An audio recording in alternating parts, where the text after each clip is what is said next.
Hello, my name is Rochelle, and you're watching or listening to BoxBox F1 Pod. It has been a minute. I am so sorry about this giant random gap that we ended up having. I had a lot of work travel that coincidentally happened right during the back-to-back race weeks. As if my work doesn't know. I have things to do. Just kidding. But anyway, it became a little inconvenient to record, but I'm back now. We are halfway through the summer break, so today's episode will be slightly different than usual. Instead of doing our usual race review, I'm going to kick things off with F1 news and rumors, going into what our fave drivers have been up to during the summer break, then do a quick race recap of both Spa and Hungary since we missed those, and then end with a little bit of a where we at as we finish up the summer break and head into the second half of the season. While I'm talking, I will be cooking something that has absolutely nothing to do with the race or the drivers. And trust me, I tried to turn this around somehow, but I could not, I fear. So instead, I'm just going to be cooking. I am going to be making this eggplant dish that I had at a work dinner a couple of weeks ago, and it was so good, and I really have been wanting to create it at home. So I will be making that while we chat. So with that, let's dive straight into the summer break. I guess. Summer break. News and rumors. So first of all, the Cadillac lineup continues to be a mystery for everyone. Pato O'Ward, who is a McLaren, he's a McLaren IndyCar driver. When he was asked, because apparently I didn't hear this, but apparently there were rumors of him going to Cadillac, and he said that those rumors are about as true as the rumors that Fernando was hanging out with Taylor Swift, which, what a freaking callback. What a timely callback. Actually, he said this way before I'm talking about it, so my bad. Timely for me. Timely for BoxBox, given Taylor's happenings this past week. She's been a busy bee. But anyway, so it just reminded me of how much I was obsessed with those rumors when they had first come out about Fernando potentially dating Taylor Swift. But apparently, Pato O'Ward is not going to Cadillac. In conclusion, Nico Rosberg had asked Valtteri Bottas, who, if we recall, had posted some very cryptic videos about the Cadillac seat earlier this season, and Valtteri went, "What? I can't hear you." It was quite funny. So, in conclusion to this segment of F1 news and rumors, we don't know who will be driving in a Cadillac. They've literally named every person without a seat. They've named Checo. They've named Valtteri. They've named Daniel, who has very clearly said, "I am not returning to F1." They've named... Oh, by the way, Daniel was in a really bad accident in Australia, driving something through the desert forest, through something in Australia, through the outback. I don't know. He was driving a tractor type situation. Anyway, he broke his clavicle. He went to the hospital. He's okay. But he will not be driving for Cadillac. Checo's been rumored. Mick Schumacher's been rumored. I don't think that's likely. There's been a few others. So I think we'll just have to wait and see. We will literally just have to wait and see. In other news, Christian Horner has been fully let go by Red Bull, because when they had initially announced his departure from Red Bull Racing, he was still in theory employed by Red Bull, the company, but he is now not employed by any part of the Red Bull organization. So he joins the millions of Americans in the tech industry who have been let go and are looking for a job. I wonder where he'll pop up, honestly. There's been rumors that he's going to buy Alpine. There's been rumors that he'll just go to Alpine. There's been rumors that he's going to Ferrari, which I think is highly unlikely, obviously, since they've just... Well, I'll get to that. But he's just, obviously not going to Ferrari. I don't know what's going to happen with him. Back during, I think it was Spa, maybe it was Spa, because that was the first race back after this announcement. Zach Brown, in an interview, said that he was, maybe if he was surprised by anything, he was surprised by the timing of this announcement rather than the fact that it happened. I honestly think that's where we all kind of sat with that, because we all saw it coming last year and then it didn't happen. So we were like, I guess he was not getting fired. And then he got fired 18 months later. And we're like, that's a little strange. Why is he getting fired 18 months later? All right. So another Christian Horner in the wild content that made me laugh was someone tweeted a video of Max Verstappen saying hello in like a bunch of languages and wrote Duolingo fears him, and Duolingo replied, so does Christian Horner, and that made me laugh. Christian Horner is still catching strays even from Duolingo. Also, in other news that I hinted at 2 seconds ago, Ferrari confirmed that Fred has been re-signed for a multi-year contract. Charles gave his vote of confidence, saying that he's really happy and that Fred has a great vision, etc. And I'm sorry, like, I'm just a little confused, and I guess we'll talk about it a bit more in a bit, but like, he's clearly so unhappy with Ferrari. Is he saying that he is happy about Fred Vasseur because he has like a media obligation to say that? Or is he saying that because he's genuinely happy about Fred and Fred is inherently not the problem, which is what I suspect. But then if Fred is not the problem, what is the problem? Is it just Ferrari itself? Is it the institution of Ferrari that is the problem? Is it like what? How do we solve this? How do we solve this for everyone involved? Because no one's happy. And if Fred's not the problem, then why aren't we solving the problem? All right, moving on a little bit to silly season. Our silly season continues to basically just be about Max, considering we don't know what's going on with Cadillac. But it's kind of sad. I remember last year when silly season was like off the charts. But this year, I guess there's not much to announce. But Max had said in Spa or in Hungary that he was definitely staying with Red Bull. And I just felt so bad for him. Every time it was definitely Spa because he was surrounded by media there because of the Christian Horner announcement, plus this. And like this poor guy just can't catch a break. And every time I see a picture, it's always like a fisheye shot of him sitting surrounded by reporters, just like hovering over him. And he looks miserable. I think they would all look miserable, but Max looks extra miserable. And so he was asked if he was going to Mercedes, and he said, I have a contract with Red Bull. And they were like, okay, but is there a chance that you go to Mercedes? And he goes, there's also a chance that I won't wake up tomorrow, and then I won't be racing at all. Such a Max response. Did I coin a new term? And also a warranted one, because like how many times can they ask him, are you going to Mercedes? Like he will tell you when he is good and ready to tell you. And I have an inkling that he was clearly in negotiations to some extent. And I have a feeling that he might have sped up those negotiations just to make everyone shut up. He was like, if I go to Mercedes, so many more questions. If I say Red Bull, maybe they'll shut up. I like would not be surprised if that played at the end part in whether he stays or goes. Or maybe like he wasn't able to activate the clause, like because he won a sprint, but he announced it before the sprint. Whatever the reason, Max decided to stay at Red Bull. When George was asked about it, he was like, they're like, so we just got the news. He's like, what do you mean you just got the news? I told you this months ago and you just didn't listen to me. My favorite was during the break before we got to Spa, Max and Toto were seen in Sardinia at the same time.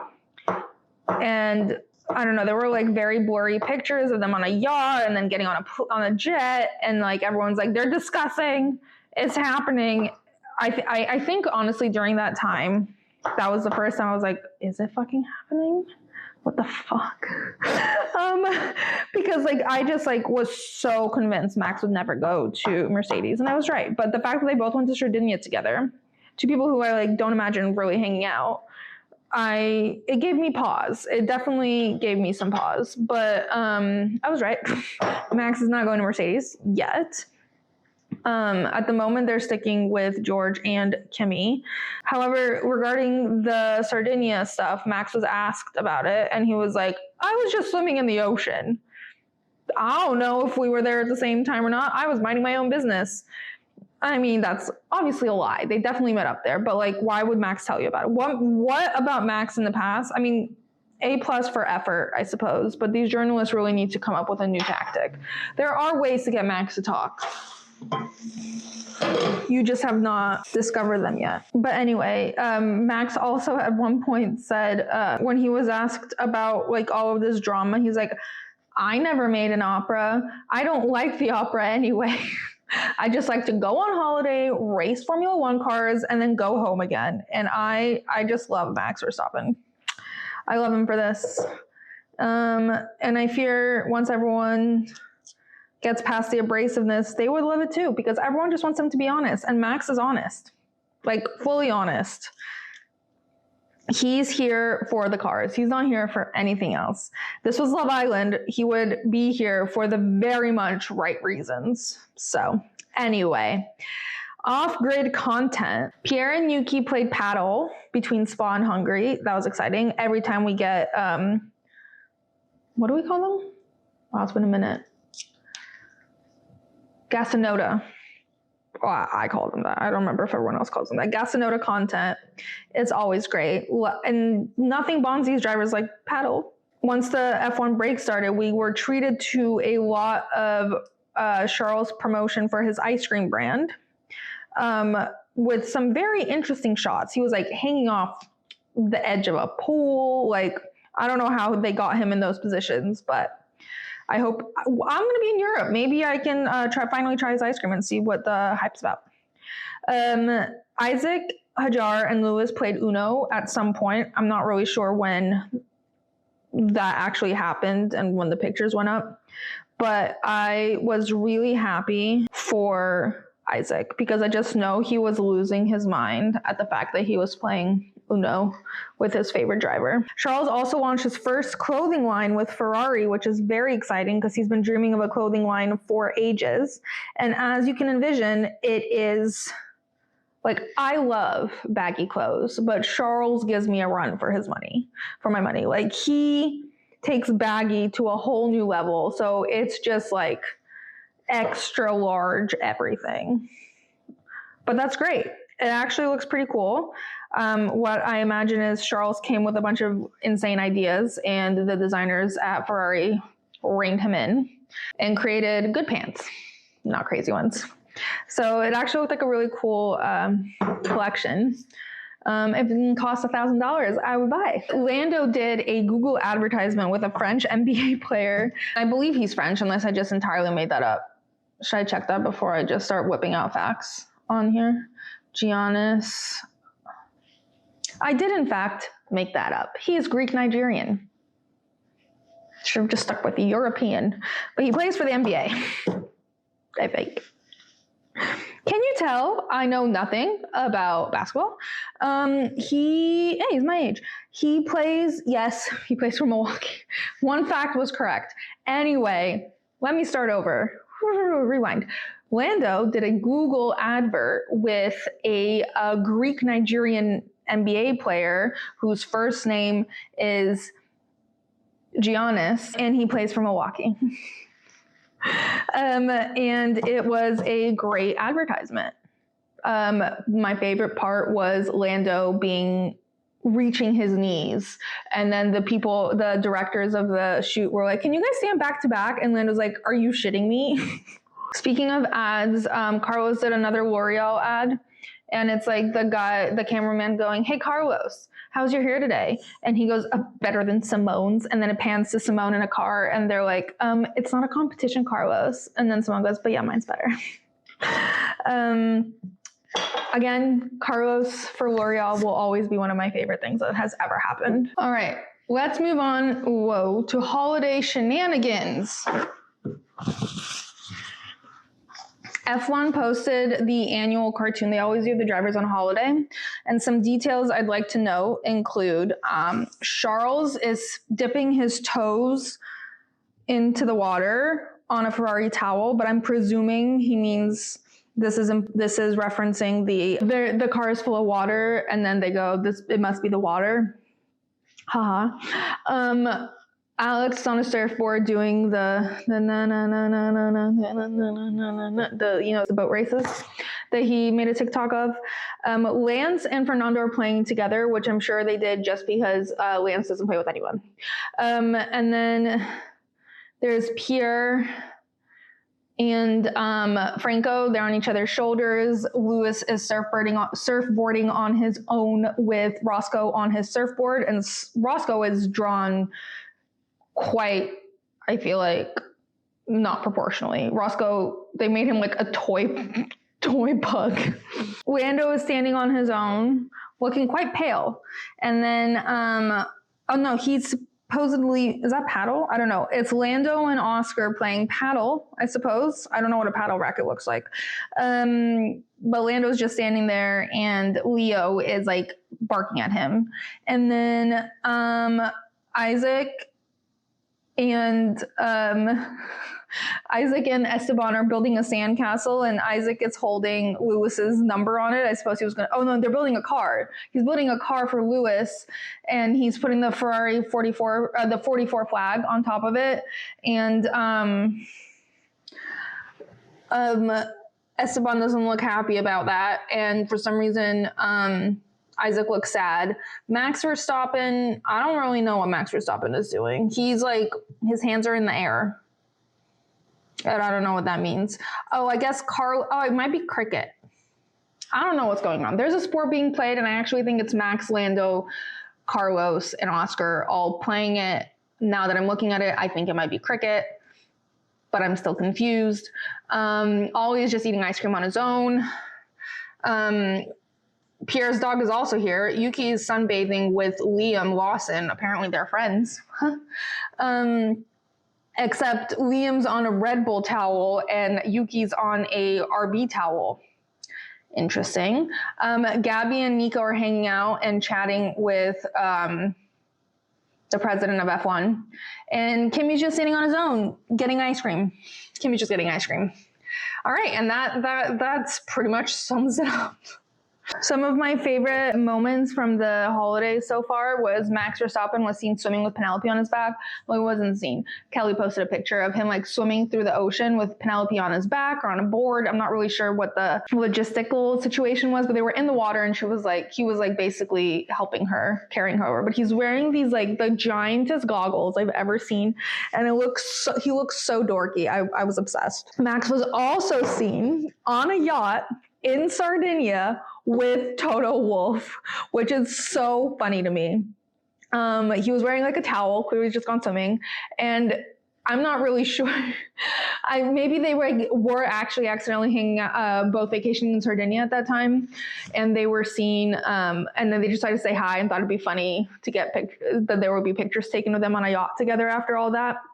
I can't remember who it was, but someone else there was like a whole bunch of like negotiation type situations happening in Sardinia, and I just don't understand why that's the hotspot for these talks. I love Sardinia. Sardinia is stunning, but like they've got the whole world at their disposal. None of them live in Sardinia. Are they all vacationing in Sardinia? Do they all just move together in one monolith and vacation in Sardinia together? Are all their yachts in Sardinia? Very weird. On the Williams podcast, Carlos told Alex that he was getting a new yacht. And that it was going to be delivered to Spain. And so he wasn't really sure when his vacation was starting because it depends on when the yacht got delivered after it went through all of the necessary protocols.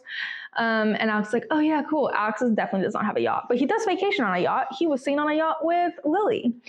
She posted a great video where she like walks past him, chucks him into the water, like pushes him in the water, and then hits a golf ball out into the ocean and lands where she was aiming for.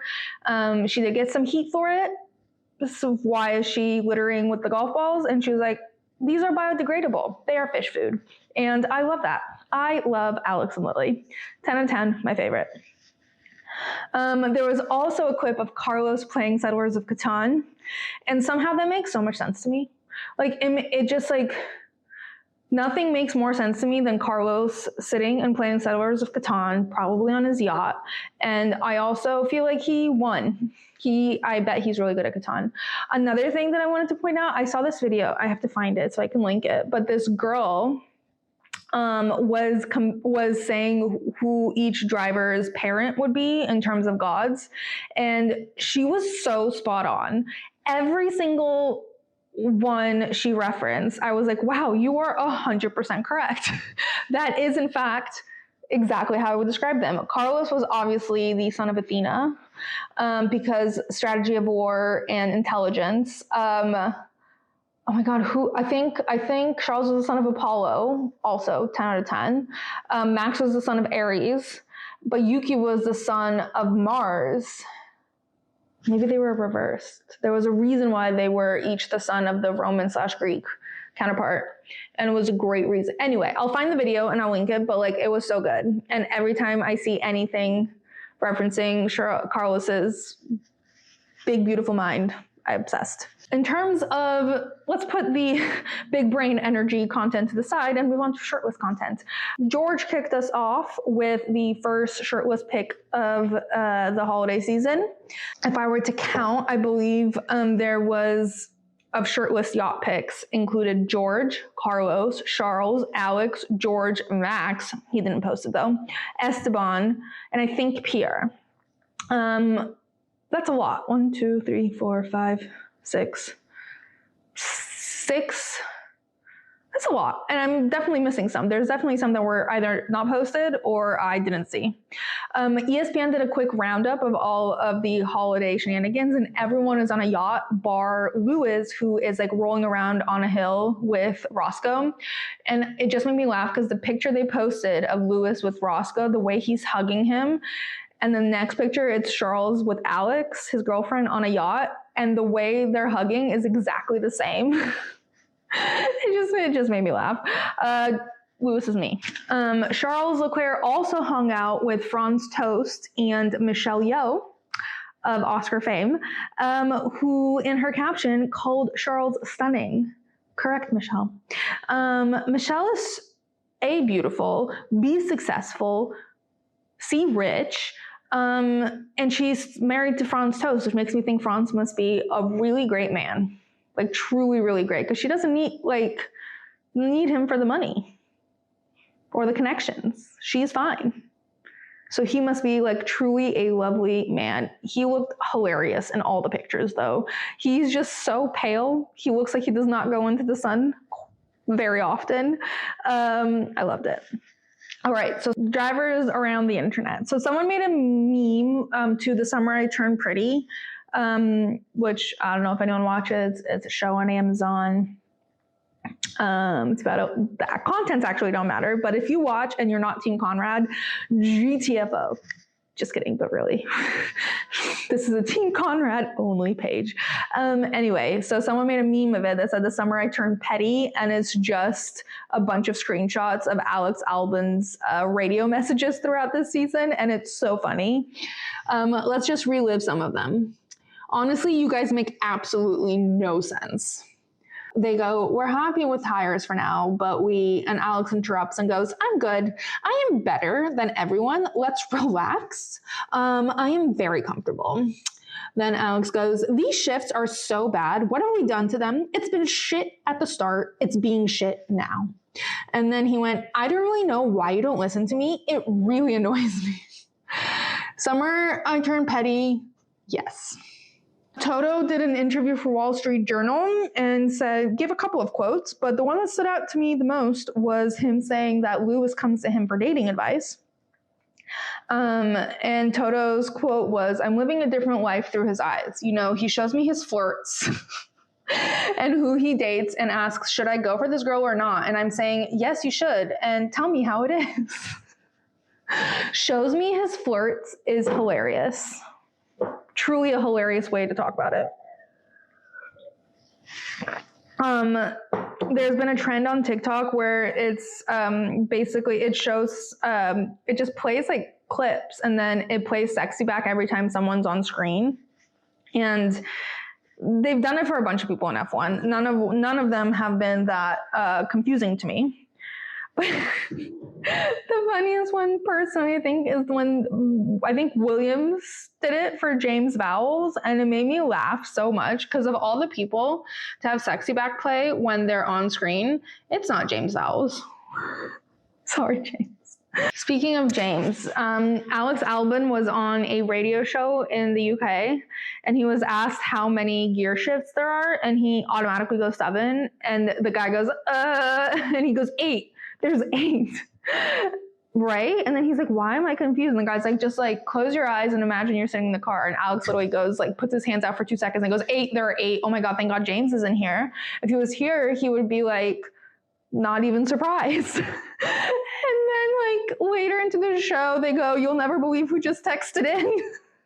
And they go, Alex, it's James. I'm listening.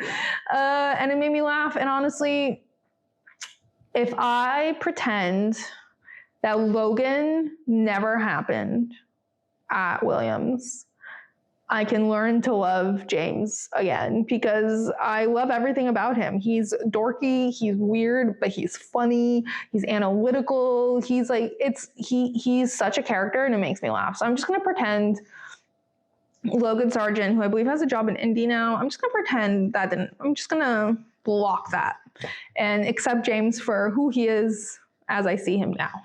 And he's funny and I love him. Ferrari posted a video of Lewis throwing a fit, which is a new trend also if you're not on TikTok, where it's like, sorry we're late, someone was throwing a fit, and then it just shows a bunch of outfits, and it showed like a bunch of Lewis's outfits this year, and they're 10 out of 10. He's really, I remember to how he was dressing when I first started watching and what used to irk me about it, and it's gone. He's really come into his own, or he's like just like found a stylist he gels with. So really pleased with Lewis's fit choices of late. So, Grill the Grid has come back. They had the drivers guess. They had a couple of things. Most of my comments are related to Charles, but they had the drivers guess what they like showed a face that was constructed of a bunch of different F1 drivers, and the drivers had to guess which F1 drivers composed the face they were shown. And there was one where the forehead and hair belonged to George, but everyone thought it was Oscar.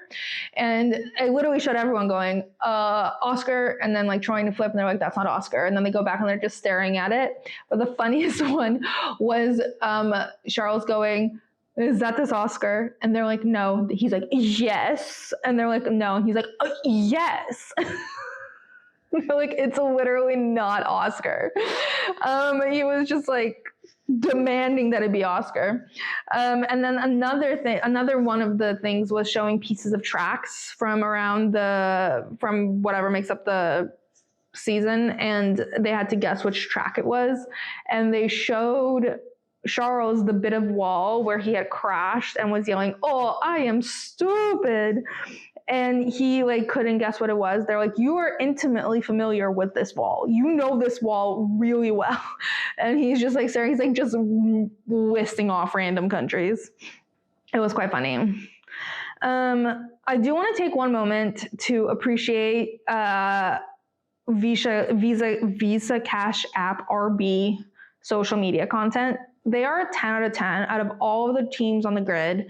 They 100% do the best. And I think part of that is due to the combo they have, because whether or not they're like best friends or not, I don't really care. But like they have Isaac, who is a very willing and very talented TikTok creator as a participant.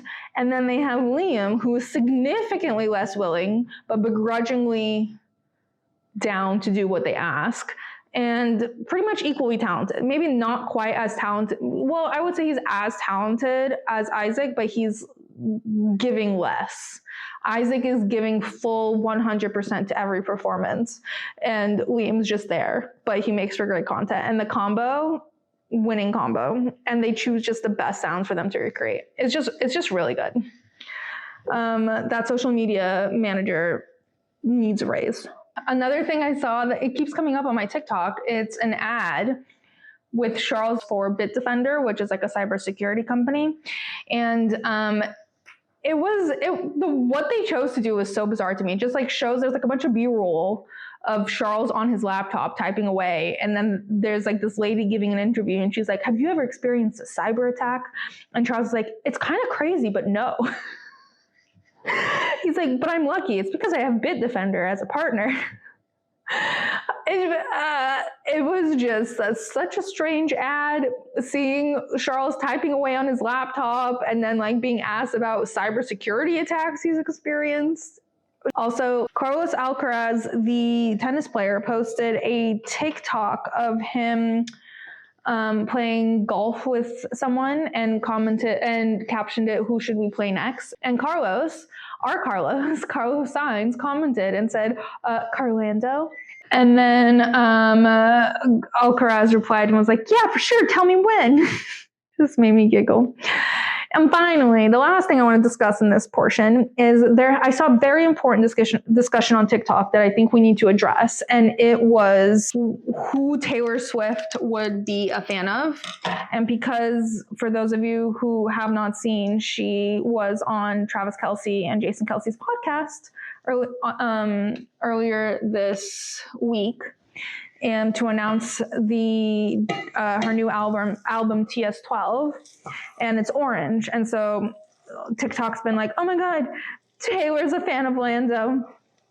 And there's a lot of Lando girlies who are like, it would be a Lando fan 100%.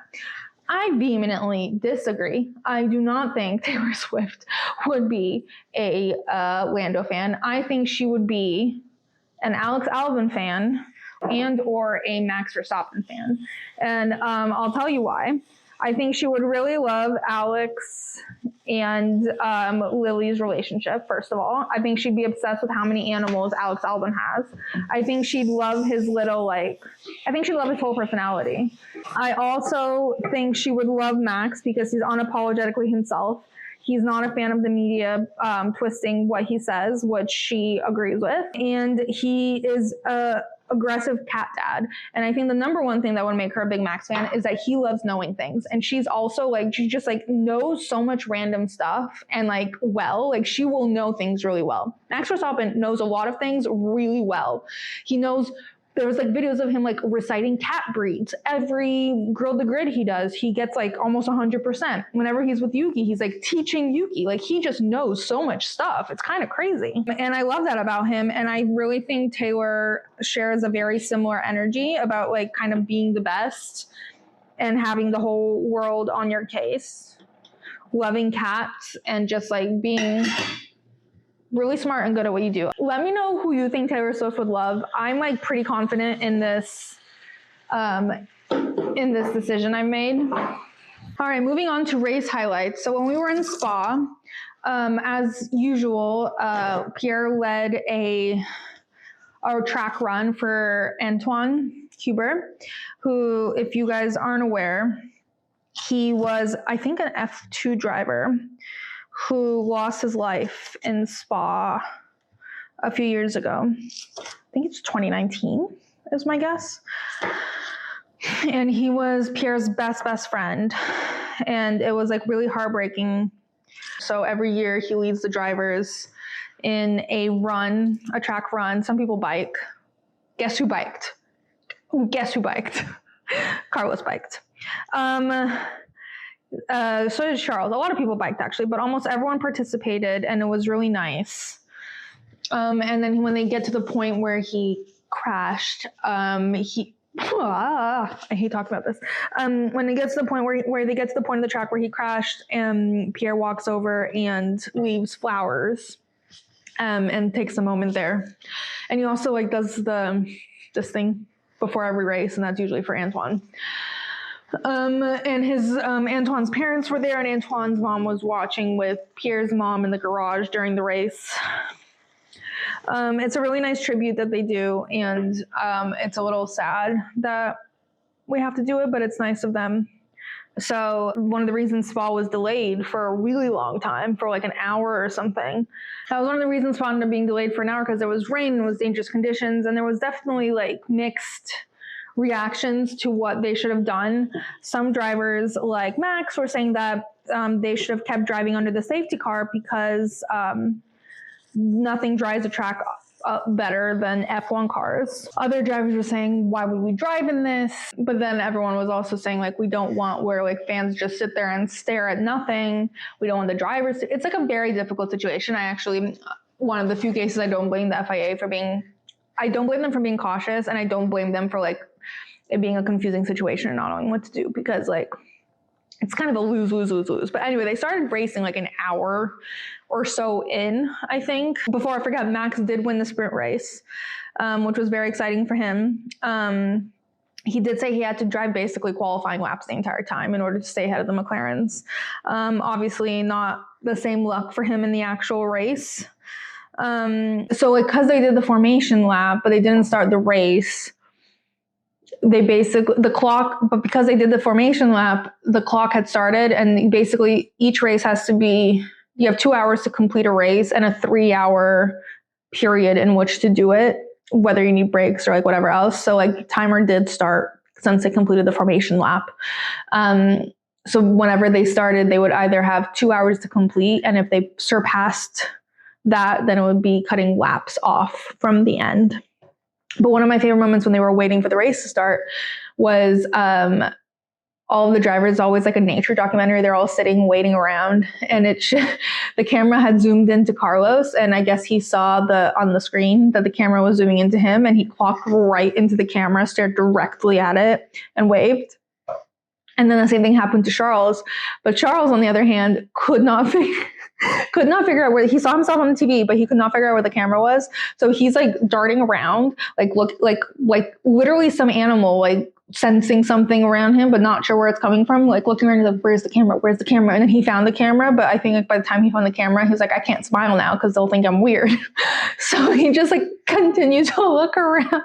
It was quite funny. Oscar won this race, dedicated to his grandpa, and it was great for him. I'm so glad he finally got a win after all this time. His mother was there, and I think this is important to note because I would really, really like us to take a moment to appreciate the fact that Oscar's mother finally had the opportunity to meet her favorite driver, Yuki Tsunoda. It's been a long time coming. She's been tweeting. Every time she tweets about Oscar, she's like, and my other favorite driver, Yuki. She loves Yuki. She went on the Red Flags podcast, wore a Yuki t-shirt. Like, she loves Yuki. And I get it, girl. So get it. But Red Bull did a whole meet and greet. He like signed stuff for her. They talked. They took I was obsessed. Next up is them doing it all together with Oscar, because I didn't see his reaction to it, but 10 out of 10 content. Thank you, Red Bull, for finally arranging it. Anyway, the final thing I want to say about Spa is that Charles and Carlos flew home together, and that makes me so happy. All right, moving on to Hungary. Celebrity-wise, one of my favorite... Oh, speaking of celebrities, at Spa, Amelia Dinkelberg, that's not her name. The woman who does Chicken Shop Date, who I love, she's my favorite. She was there and supposedly filming content for Chicken Shop Date. So I can't wait to see who pops up at our next Chicken Shop Date. To this day, the only driver who's appeared in a Chicken Shop Date has, of course, been, Lando. So excited to see who else. I'm assuming it might be Williams, but nothing's come up yet unless I've missed it. And people were pretty confident she was filming Chicken Shop Date content. So hopefully we see something. Okay. So Hungary highlights, Brundle during the grid walk, interviewed Axl Rose and asked for his stylist number, which was hilarious. Anya Taylor-Joy and Anthony Mackie were there in the Ferrari garage, presumably for Lewis, though there was a great moment with Esteban and Anthony Mackie. Esteban loves superheroes, so that was cute for him. Isaac got to meet the meme. It's like this old guy with white hair and a white beard, and he's like doing a thumbs up. He was there, and Isaac was losing his mind. Literally, I've never seen him more thrilled and like starstruck. He was running around literally the whole garage going, "Oh my God, it's the meme." And then he's like running around like repeating, it's the meme. And then like he got a picture with him. They both did the thumbs up, and he's like, "Oh my God, did you see that thumbs up?" He did this. It was truly hilarious how excited he was. Fernando also took a picture with him. He said he knew who he was, but he was much chiller about it. Gabriel also, when he like processed and registered his face, like, oh my God, it's him. The young kids were literally losing their minds over him. And of course, our favorite rookie, Fernando. Charles did qualify in pole, but unfortunately it was just like all downhill for him from there. He was really excited, and then the race just kept getting from worse to worse to worse, leaving us with one of the absolute most aggressive radio messages we've had from him, more so like the longest aggressive like radio message we've had from him. He went, "This is so incredibly frustrating. We've lost all competitiveness. You just have to listen to me. I would have found a different way of managing those issues. Now it's undrivable. Undrivable. It's a miracle if we finish on the podium." They did not, in fact, finish on the podium. Lando won Hungary, but we did get a battle between him and Oscar towards the end. Not like a full battle, but like we were on the edge of the seats. Oscar got really, really, really close to Lando, and it would have been so good, but unfortunately Lando was just too speedy for him. I think Oscar was a bit peeved that he didn't win, but it was definitely nothing compared to that one race. I forgot where it was, where he like literally was so butthurt he couldn't even look at anyone. When they did win, though, there was a very cute moment where when they were on the podium, Lando, before he popped the champagne, took his trophy, moved to the side, came back, like went to pop a champagne, thought about it for a second, took Oscar's trophy, moved it to the side, came back, and then like hit his champagne. Good for him. We love a man who learns and grows. For those of you who don't remember, a couple of years ago in Hungary, they have very porcelain, like China, handmade trophies. Lando smashed his, and they had to make him a replica. And there was like this whole situation where they came to Monaco to gift it to him, and Max was there. It was like great. But anyway, he learned from his mistakes. In other news, both Astons got into the points, 5th and 7th, with Fernando in 5th and Lance in 7th. Gabriel got 6th. So exciting. Very, very big moment for him. The rookies are really showing up and showing out. Also in the cool down room, another great moment. As they're watching Oscar trying to overtake Lando, George just like fully unhinged thoughts goes, why didn't you just T-bone Lando? And both Lando and Oscar are cracking up. Anyway, so looking ahead into the second half of the season, obviously the fight for the Drivers' Championship is between Oscar and Lando. No one else even like remotely comes close. McLaren is letting them fight. I'm seeing Oscar's cool, calm, collected exterior begin to crack just a little bit, because it is pressure, and you would expect it from anyone. Not everyone can be cool, calm, collected all the time, and he's like 23 years old, so like that's totally normal. Lando, I think, has had some great races, but he always has great races. It's the consistency and the mentality that I'm not sure we see from him necessarily. And when he makes a mistake, he makes many mistakes and they're bad. Oscar will make like one mistake and it'll cost him a position. Lando could make a mistake and end up like having to catch up from like 5 places down. So we still need to see a bit more progress from Lando, I think. And I do still believe that if he wins this championship, it'll be more so on luck, but not because I'm discounting his talent or his abilities, but all of those other factors that we're always talking about. Max obviously has absolutely no chance at winning the Drivers' Championship or any championship this year, but I do think that he is in the best position to challenge the point difference between Oscar and Lando. I think he's most likely to get another win. I think we've seen some random wins, some random podiums here and there that will definitely keep things spicy between Oscar and Lando, but I do think Max's participation and challenging them both and putting them both on edge. Like, yeah, he was like, during the sprint, I had to like do qualifying laps to stay ahead of them, but he's still able to challenge them. And I think we need that to keep things alive between the two of them. Charles, the tragedy of Charles Leclerc Ferrari continues to break hearts. I saw a TikTok that said Charles' biggest rivals this year are in order are rain, box, the water, and Ferrari. And it's just sad. It's just really sad. And you know what that reminds me of? That reminds me of that one, Pierre and Charles, I think it was last year, were on some French show. I don't know if it was like on television or if it was just an online show, but they were on this show. Don't remember exactly what the premise was, but at one point, Charles was asked to recount dreams. And he was like, oh, one time I woke up from a nightmare. And the lady was like, and what did you do? And he's like, I shouted, box. And it's still one of the funniest clips I've ever seen. And just so tragic. And Charles's luck with this team continues to falter, and it stresses me out. And I don't know if he's looking. I don't think he is. I'm sure other teams have tried to sign him. I don't think he's leaving. I just really need Ferrari to stop destroying this man. Like, he is being destroyed from the inside out. And Lewis is not doing much better.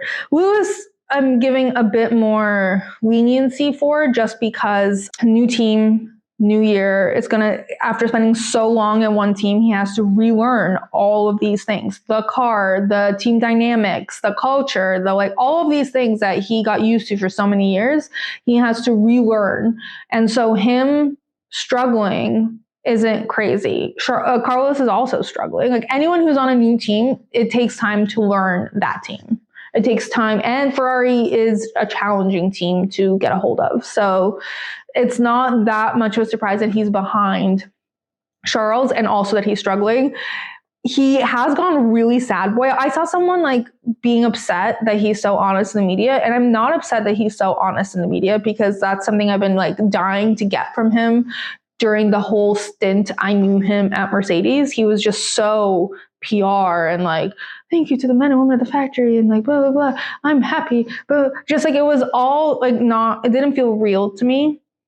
Here, I think I'm getting the genuine Lewis Hamilton, and I think the genuine Lewis Hamilton is sad. And I want to keep getting the genuineness from him, but I don't want him to be sad. And he's sad because Ferrari sucks.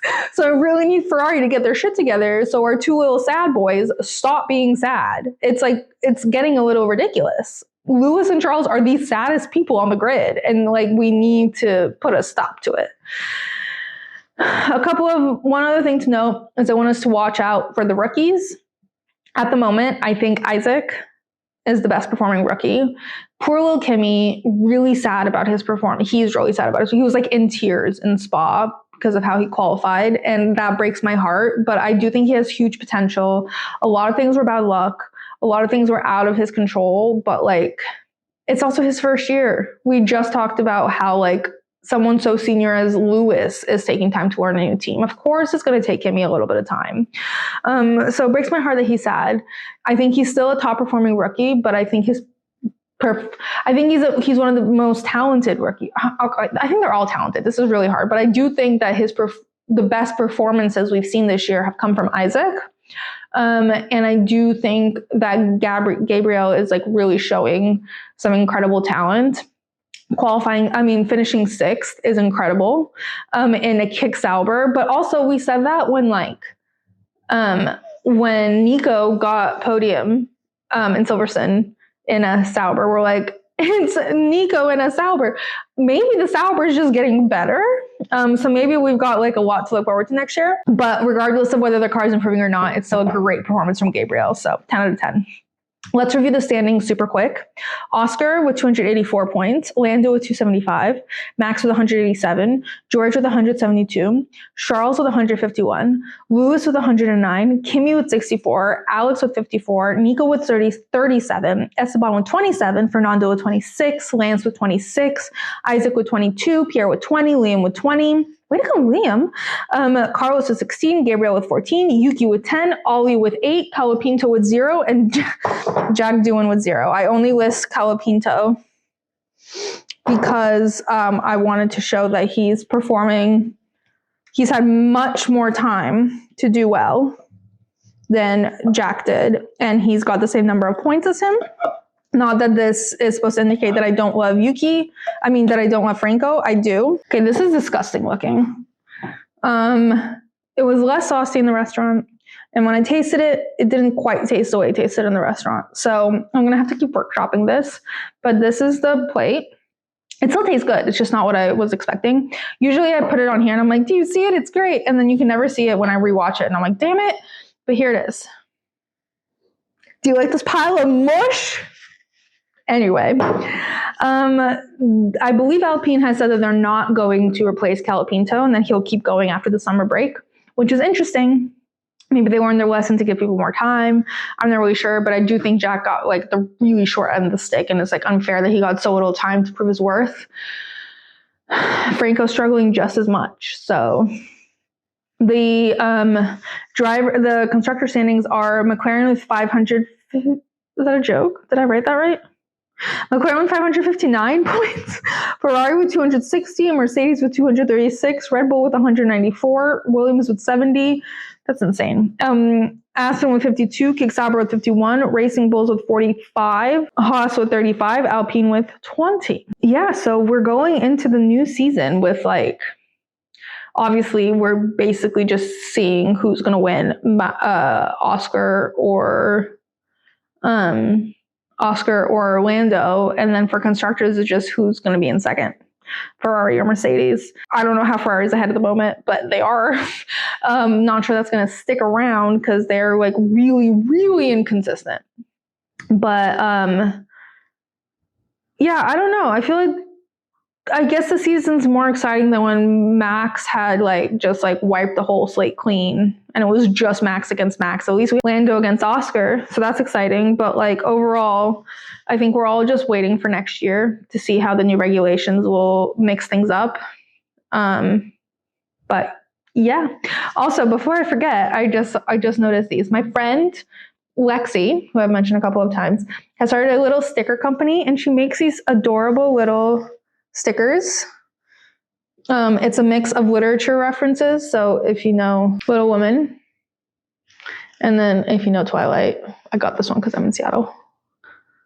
And then she's got little F1 ones, and they're just so cute, and they're like not expensive at all. So if you're looking for some cute F1 stickers, I'll link her Etsy shop in the show notes. And also she said she would make me any F1 box sticker. So if you can think of any box / F1 stickers that would be adorable, let me know. Anyway, full disclosure, I'm going to Europe end of August, and I will be in Amsterdam during the Dutch Grand Prix. However, I'm not going to Zandvoort because it's too expensive, but I will be watching in a bar with a bunch of Orange Army folks. I said the word folks, or with a bunch of Orange Army peeps, and hopefully that's really exciting. And I will also be in London for the next two races, which I believe are Baku, Italy and Baku. My posting might be a little bit sporadic given the travel, and I'm so sorry. I will do my best, but very exciting for Baku. My friend Dias, friend of the pod, Dias, will be hopping on because I'll be with him in London, and we'll be reviewing Baku together. And he has a much better analysis than me. So tune back in at least for Baku, and I will do my best to get, maybe there'll be a combo Dutch-Italy post, but I'll do my best to get both episodes up. But anyway, that's it for the summer break episode. Can't wait to see you all in a couple of weeks. See you soon. Box.